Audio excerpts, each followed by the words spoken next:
अस्सलाम वालेकुम स्टूडेंट्स, मैं हूं अब्दुल कुद्दूस बेग, आपका फिजिक्स टीचर। स्टूडेंट्स, आज हम चैप्टर नंबर 2 की 2 इंपॉर्टेंट एग्जाम्पल्स को डिस्कस करेंगे। Example number 2.7 and 2.8। तो स्टूडेंट्स, लेक्चर को स्टार्ट करने के लिए चलते हैं व्हाइट बोर्ड की तरफ।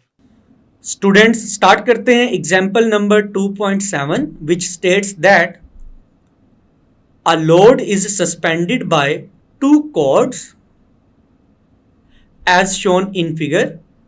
आप देख सकते हैं एक फिगर गिवन है। Determine the maximum load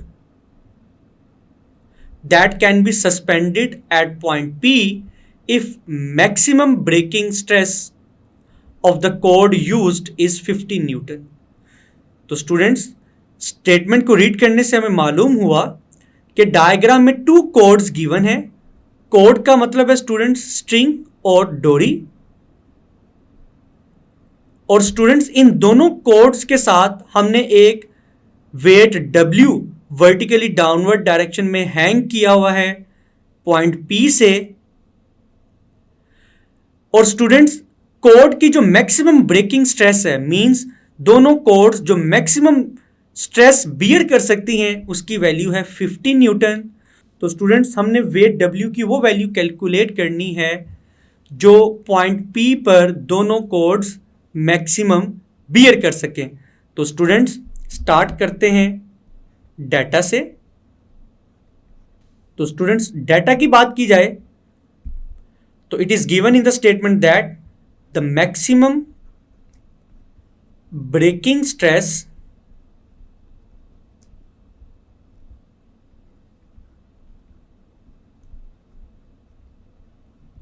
of cord is given which is equal to 50 newton. And students, अगर टू फाइंड की बात की जाए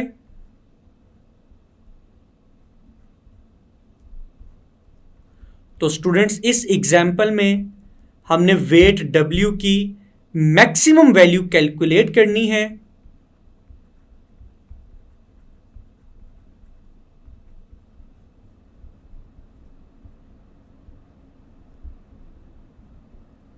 नाउ स्टूडेंट्स, स्टार्ट करते हैं इस एग्जाम्पल के सॉल्यूशन को। तो स्टूडेंट्स, इस एग्जाम्पल को सॉल्व करने से पहले हम इस एग्जाम्पल की डायग्राम को वेक्टर फॉर्म में रिप्रेजेंट करेंगे।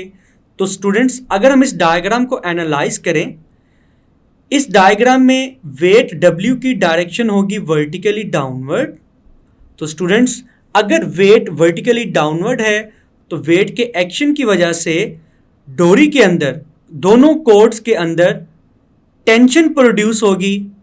तो स्टूडेंट्स, अगर इस तरफ वाली टेंशन को हम T1 से रिप्रेजेंट करें तो स्टूडेंट्स, इस तरफ वाली टेंशन की वैल्यू क्या होगी? T2।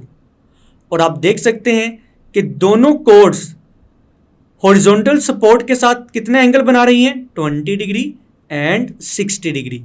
तो स्टूडेंट्स, अगर हम T1, T2 और W को वेक्टर कंसीडर करें तो स्टूडेंट्स, इनकी वेक्टर डायग्राम किस तरह से बनेगी?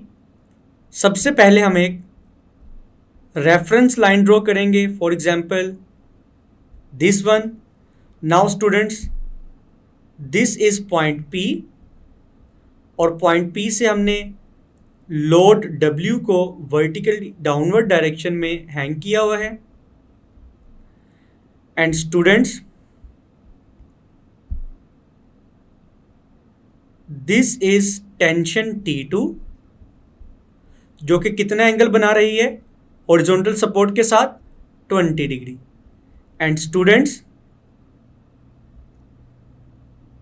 दिस इज टेंशन T1 और T1 का हॉरिजॉन्टल सपोर्ट के साथ एंगल कितना है? 60 डिग्री। नाउ स्टूडेंट्स, आप देख सकते हैं कि टेंशन T1 एंड T2 ना तो अलोंग एक्स एक्सिस हैं ना ही अलोंग वाई एक्सिस। तो स्टूडेंट्स, यहाँ पर हम दोनों टेंशन्स को, जो कि वेक्टर हैं, दोनों वेक्टर्स को उनके रेक्टेंगुलर कंपोनेंट्स में रिजॉल्व करेंगे। तो स्टूडेंट्स, T1 के परपेंडिकुलर कंपोनेंट्स क्या आएंगे? One is vertical component and second one is horizontal component. तो स्टूडेंट्स, 60 डिग्री के सामने वाला कंपोनेंट क्या होगा, T1 sine 60 degree which is the perpendicular component, और स्टूडेंट्स हॉरिजॉन्टल कंपोनेंट की वैल्यू क्या होगी, T1 cos 60 degree. Similarly students अगर हम टेंशन T2 को रेक्टेंगुलर कंपोनेंट्स में रिजोल्व करें तो एक परपेंडिकुलर कंपोनेंट आएगा और एक horizontal component. Perpendicular component 20 degree के सामने वाला कंपोनेंट होगा और इसकी वैल्यू होगी T2 साइन 20 डिग्री, और स्टूडेंट्स हॉरिजॉन्टल कंपोनेंट की वैल्यू क्या होगी, T2 cos 20 degree. Now students अब हम इस एग्जाम्पल को सॉल्व करेंगे by using equilibrium of forces which is the first condition of equilibrium. तो students first condition of equilibrium हमें क्या कहती है, sigma F is equal to 0। लेकिन स्टूडेंट्स इस डायग्राम में हमने फोर्सेस को एक्स एक्सिस के अलोंग और वाई एक्सिस के अलोंग डिस्ट्रीब्यूट किया है। तो स्टूडेंट्स यहां पर हम फर्स्ट कंडीशन ऑफ इक्विलिब्रियम के फर्स्ट पार्ट को यूज करेंगे which is sigma F x is equal to 0। तो स्टूडेंट्स डायग्राम में देखें और नोट करें कि हॉरिजॉन्टल डायरेक्शन में लगने वाली फोर्सेस कौन कौन सी हैं, T1 cos 60 degree and T2 cos 20 degree and T2 cos 20 degree.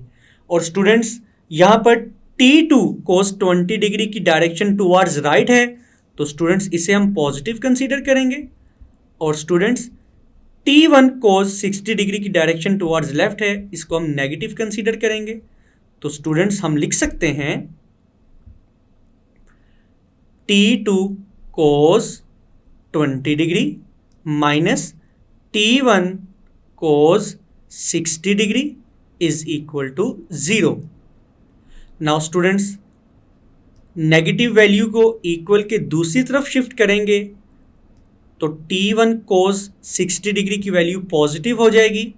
Now students अगर हम इस फॉर्मूला में से T1 की वैल्यू कैलकुलेट करना चाहते हैं तो T1 किसके इक्वल आएगा students, T2 multiply bye cos 20 degree divided by cos 60 degree. तो स्टूडेंट्स जब हम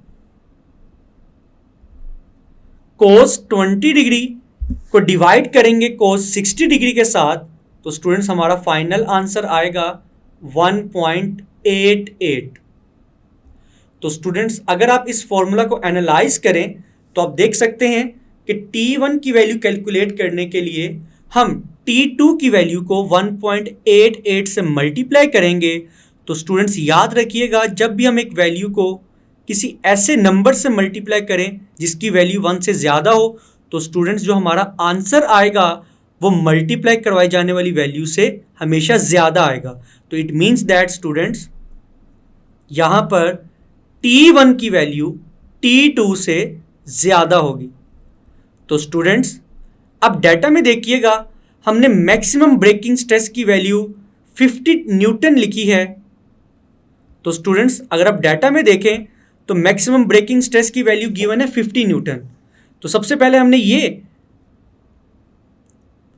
तो स्टूडेंट्स अगर हम डाटा को देखें तो डाटा में गिवन है maximum breaking stress of cord is equal to 50 Newton.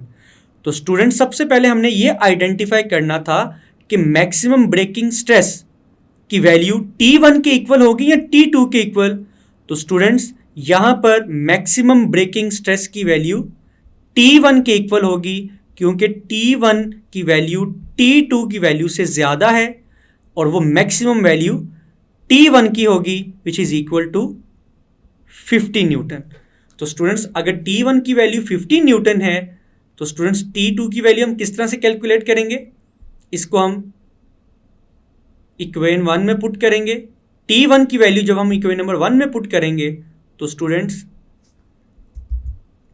T1 की वैल्यू आएगी 50 is equal to T2 multiply by 1.88। तो स्टूडेंट्स यहाँ से T2 की वैल्यू क्या आएगी 50 डिवाइडेड बाय 1.88। तो स्टूडेंट्स जब हम इन दोनों वैल्यूज को डिवाइड करेंगे तो टेंशन T2 का फाइनल आंसर आएगा 26.6 न्यूटन।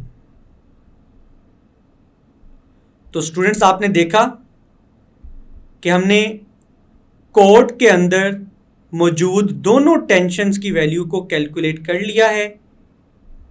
नाउ स्टूडेंट्स अब हम वेट W की वैल्यू को कैलकुलेट करेंगे by using the formula summation Fy is equal to 0।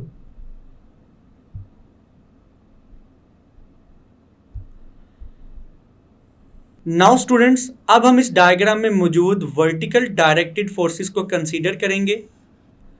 तो स्टूडेंट्स उसके लिए हम सबसे पहले लिखेंगे summation Fy is equal to 0। तो स्टूडेंट्स अगर डायग्राम की बात की जाए तो डायग्राम में आप देख सकते हैं वर्टिकल डायरेक्शन में कौन कौन सी फोर्सेस एक्ट कर रही हैं। T1 sine 60 degree, T2 sine 20 degree and weight W। Students अगर आप मजीद देखें तो आप देख सकते हैं कि T1 साइन 60 डिग्री और T2 साइन 20 डिग्री दोनों वर्टिकली अपवर्ड हैं, तो हम इनको पॉजिटिव कंसीडर करेंगे। तो हम लिख सकते हैं T1 sine 60 degree plus T2 sine 20 degree. Now students weight W की डायरेक्शन है वर्टिकली डाउनवर्ड, तो इसलिए हम इसको नेगेटिव कंसीडर करेंगे इज इक्वल टू 0। तो स्टूडेंट्स हम T1 और T2 की वैल्यूज को कैलकुलेट कर चुके हैं। T1 की वैल्यू है 50 newton, sine theta sine 60 degree, sine 60 degree की वैल्यू आएगी 0.866 प्लस T2 की वैल्यू है 26.6 न्यूटन और स्टूडेंट्स साइन 20 की वैल्यू आएगी 0.34 और स्टूडेंट्स वेट W जो कि इस फॉर्मूला में अननोन है, इसको हम इक्वल की राइट साइड पे शिफ्ट करेंगे तो ये पॉजिटिव हो जाएगा। नाउ स्टूडेंट्स जब हम 15 न्यूटन को 0.866 से मल्टीप्लाई करवाएंगे तो स्टूडेंट्स हमारा आंसर आएगा 43 न्यूटन एंड स्टूडेंट्स जब हम 26.6 को 0.34 से मल्टीप्लाई करवाएंगे तो हमारा आंसर आएगा 9 न्यूटन। तो स्टूडेंट्स वेट W का फाइनल आंसर किसके इक्वल आएगा? 43 Newton plus 9 Newton 52 Newton.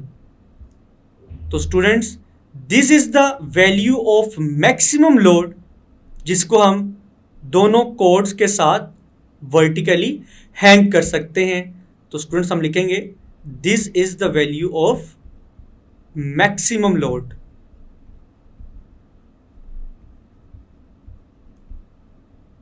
which can be hanged with the help of the given codes। तो स्टूडेंट्स ये था एग्जाम्पल नंबर 2.7 का सॉल्यूशन। स्टूडेंट्स स्टार्ट करते हैं example number 2.8 which states that a uniform beam of 200 Newton is supported horizontally as shown.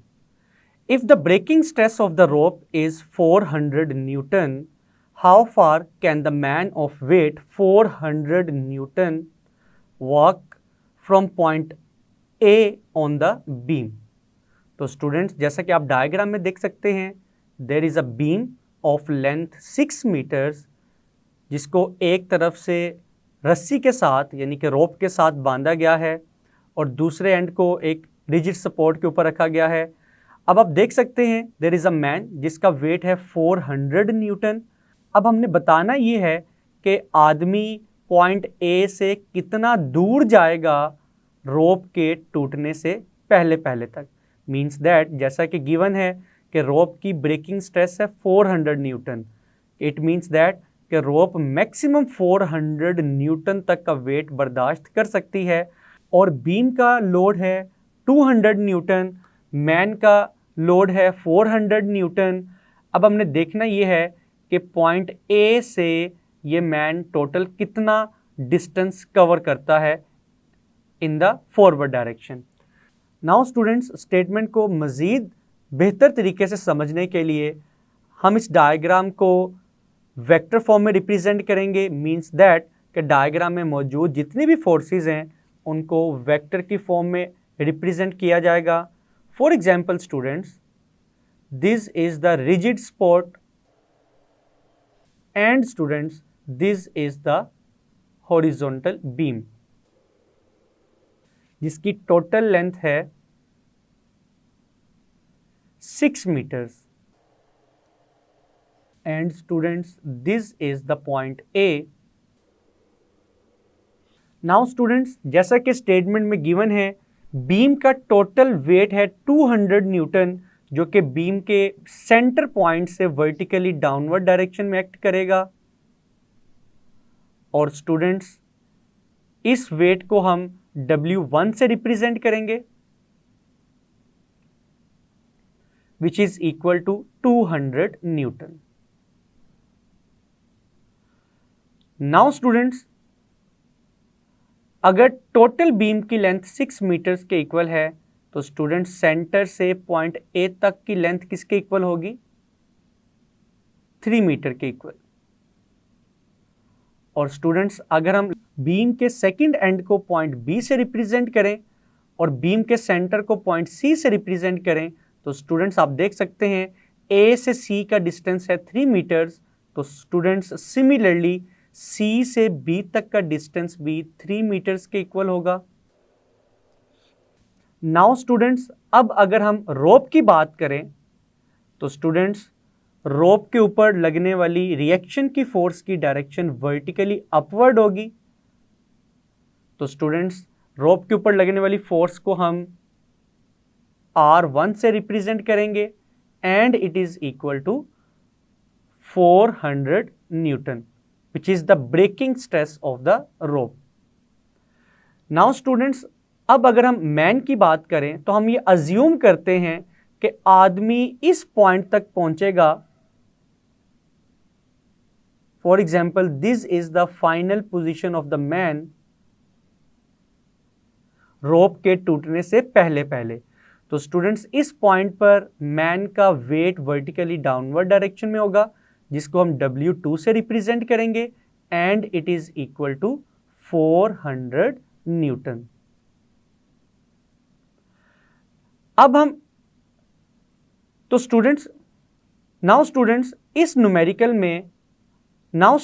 इस example में हमने इस आदमी का पॉइंट ए से फाइनल पोजीशन तक का डिस्टेंस कैलकुलेट करना है जिसको हम D से रिप्रेजेंट कर सकते हैं।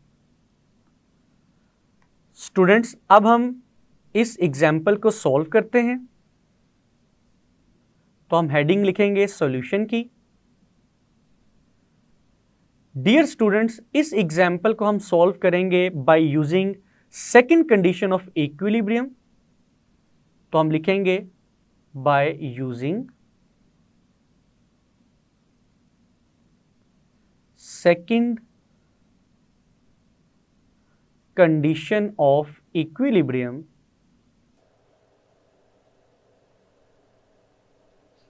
हम लिख सकते हैं sigma torque is equal to 0। और स्टूडेंट्स, इस इक्वेशन को हम इक्वेशन नंबर 1 कह सकते हैं। नाउ स्टूडेंट्स, अब हम अगेन डायग्राम को देखेंगे। तो स्टूडेंट्स, इसका मतलब ये है कि डायग्राम में टोटल 3 टॉर्क्स मौजूद हैं। One torque is due to W1, second torque will be due to W2 and the third and the final torque will be due to the reaction force R1।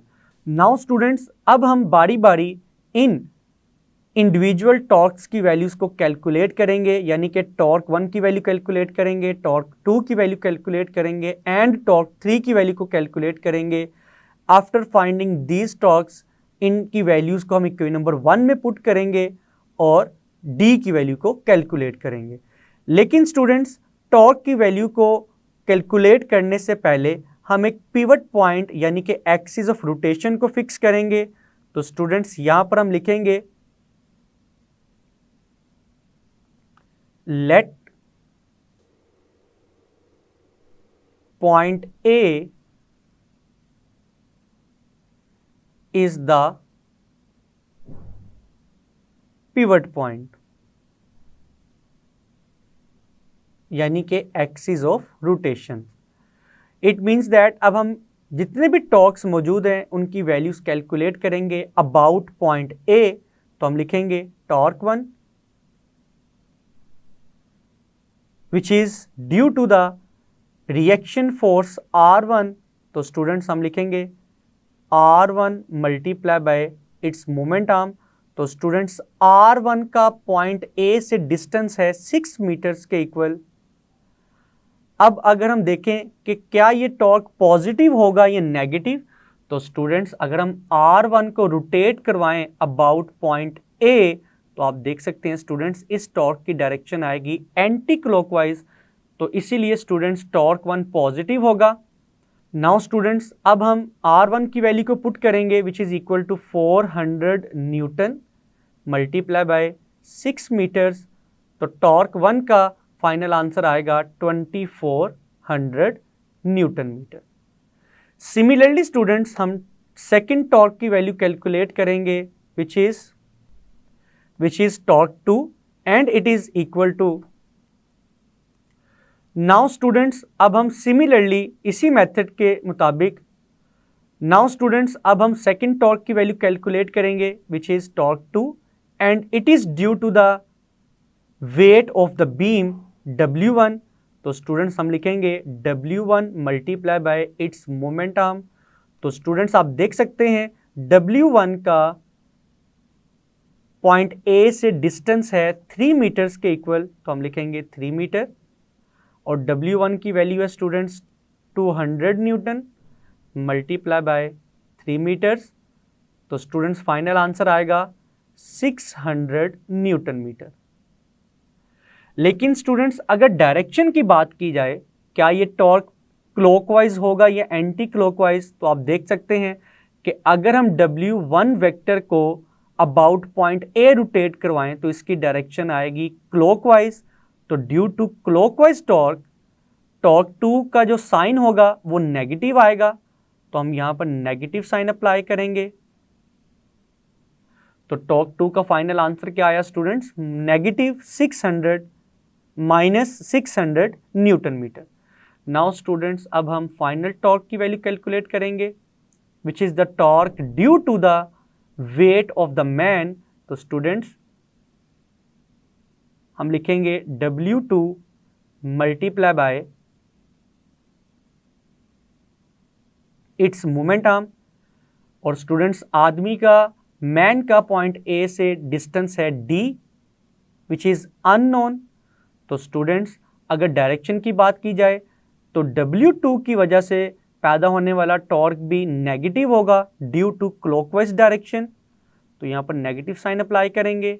Now students अगर हम W2 की value को put करें तो students W2 आएगा minus 400 newton multiply by D। Now students अब हम इन तीनों टॉर्क्स की वैल्यूज को इक्वेशन नंबर 1 में पुट करेंगे। तो हम लिखेंगे students by putting in equation 1। तो स्टूडेंट्स इक्वेशन 1 को हम किस तरह से चेंज करेंगे? Sigma torque is equal to 0, sigma torque is equal to 0 और यहाँ पर टोटल 3 टॉर्क्स हैं। तो स्टूडेंट्स हम लिखेंगे torque 1 plus torque 2 plus torque 3 is equal to 0।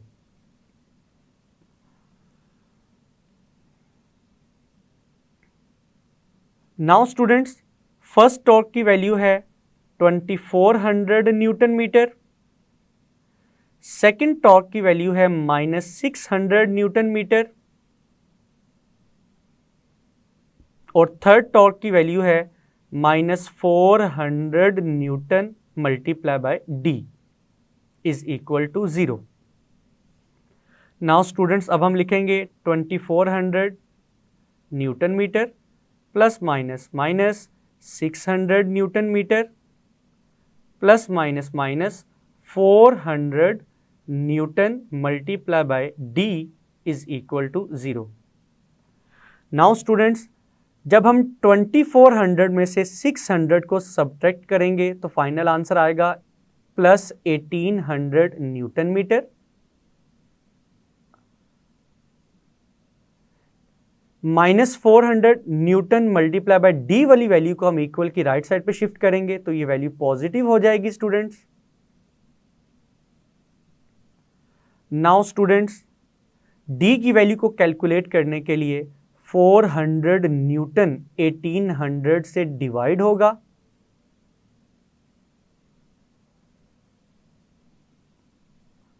तो स्टूडेंट्स आप देख सकते हैं कि यहां से जब हम इन वैल्यूज को डिवाइड करेंगे तो डी का फाइनल आंसर आएगा 4.5 और अगर हम यूनिट की बात करें स्टूडेंट्स तो डी का यूनिट आएगा मीटर्स। तो स्टूडेंट्स डी का फाइनल आंसर है 4.5 मीटर्स के इक्वल। इसका मतलब ये है स्टूडेंट्स कि आदमी पॉइंट ए से 4.5 मीटर का डिस्टेंस कवर करेगा तो रोप के अंदर मौजूद रिएक्शन की फोर्स ब्रेकिंग स्ट्रेस तक पहुंच जाएगी which is equal to 400 newton. जैसे ही वो आदमी 4.5 से मजीद ज्यादा का डिस्टेंस कवर करेगा तो रोप टूट जाएगी। तो स्टूडेंट्स ये था न्यूमेरिकल। तो स्टूडेंट्स ये था एग्जाम्पल 2.8 का सॉल्यूशन। तो स्टूडेंट्स मैं उम्मीद करता हूं कि आज की दोनों एग्जाम्पल्स जो हमने डिस्कस की हैं आपको अच्छे से समझ आई होंगी। इनको अच्छे से प्रिपेयर कीजिएगा। मिलते हैं नेक्स्ट लेक्चर में। अल्लाह हाफिज।